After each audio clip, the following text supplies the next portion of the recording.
This was Pierre Laval in the days when France was under German domination. With Otto Abetz and other Nazi officials, Laval collaborated to the fullest. But today, justice has been served. At sunrise, a firing squad files into the prison where Laval is held.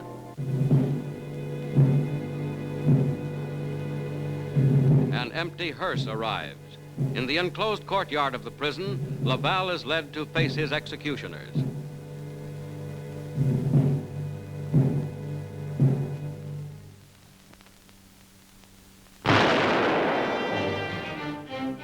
A traitor is dead.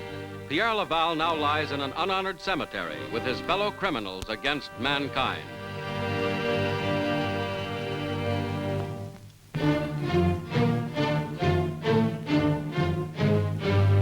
Arriving via Yokohama at the Omori prisoner of war camp, which once housed Allied captives, are Japanese leaders charged with aggression and war crimes. The 8th Army's General Byers and Lieutenant Colonel Selby, commandant at Omori, now have these notorious Japanese in their custody. Admiral Shigetora Shimada of the Pearl Harbor Cabinet. General Kenji Doihara, commander of the 1st Japanese Army. Shigemori Kuroda, commander of the Philippines in 1943. General Masaharu Homa, to whom Wainwright surrendered on Corregidor and who must bear responsibility for the infamous Death March. Colonel Kingoro Hashimoto, Black Dragon terrorist. These men will not escape justice. In the Philippines, an eminent member of their gang is already on trial. Tomoyuki Yamashita, general of the Imperial Japanese Army. He goes before an American military commission headed by General R.B. Reynolds.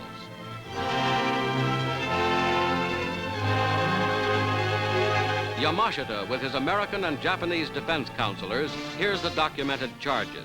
He is accused of brutal atrocities against soldiers and civilians alike. Standing before the commission, he is asked how he pleads. His answer is not guilty, but testimony in subsequent days is horrifying. Yamashita, Tiger of Malaya, despoiler of Manila, faces Allied justice.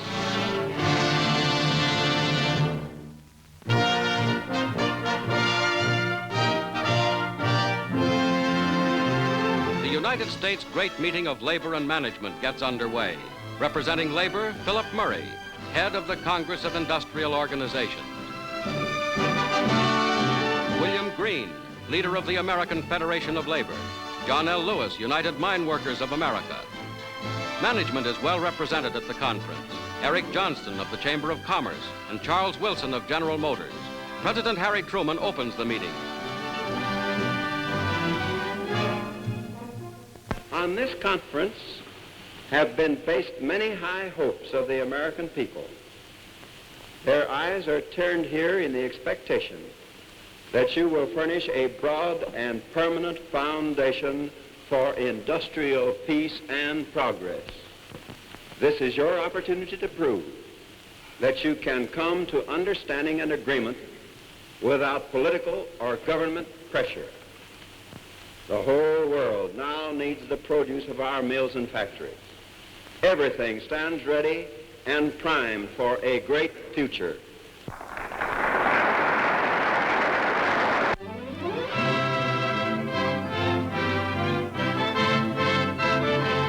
At Fort Robinson, Nebraska, there's an honorable discharge for the American Army's famous horses and mules.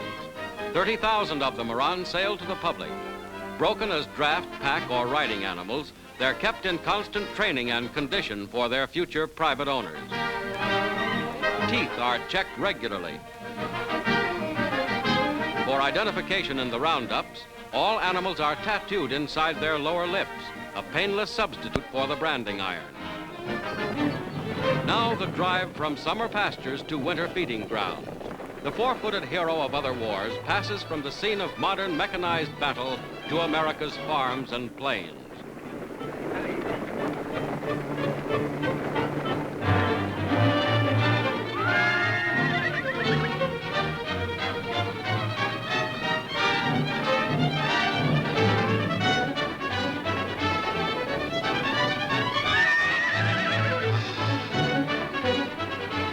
Roundup for final final sale as surplus property of the United States government, and journey's end for the pride of the old cavalry.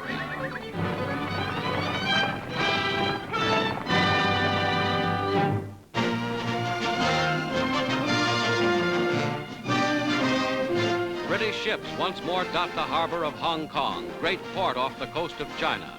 In the city, little damage during 4 years in enemy hands, English soldiers ferret out the last Japanese. There's work to be done in Hong Kong. Under Royal Navy guards, the Japanese clean out their own quarters, so foul they threatened an epidemic. The last remnants of Japanese control go on the bonfire.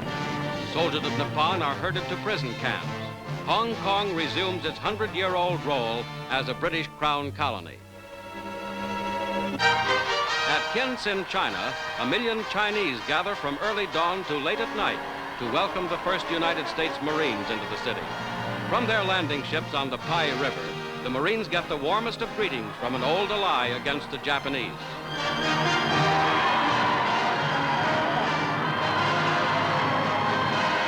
The citizens of Tientsin give presents of native fruit to the Americans. In return, the Yanks throw out cigarettes. There's a strong bond of friendship between China's people and the United States Marines.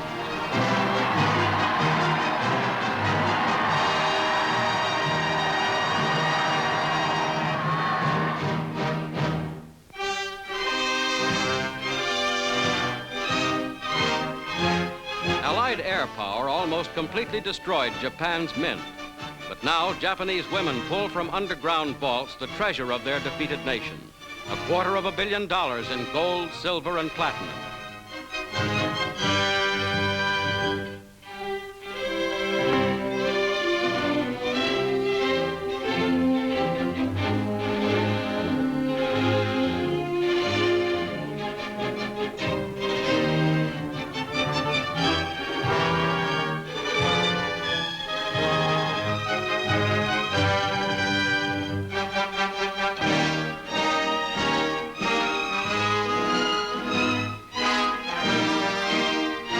Japan's Army and Navy, after 1937, never had to account to anyone for their expenditures.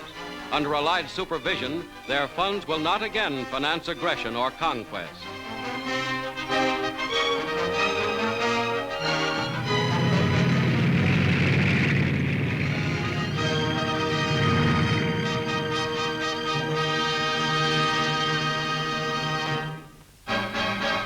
Harbor of Kure, formerly the Japanese Navy's principal base, Japan's wrecked fleet now lies helpless.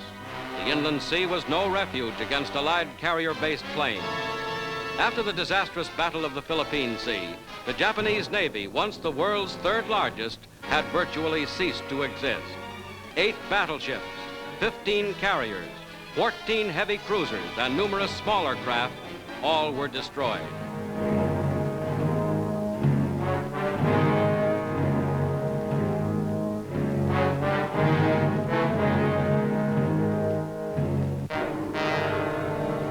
A dream of conquest has reached its end.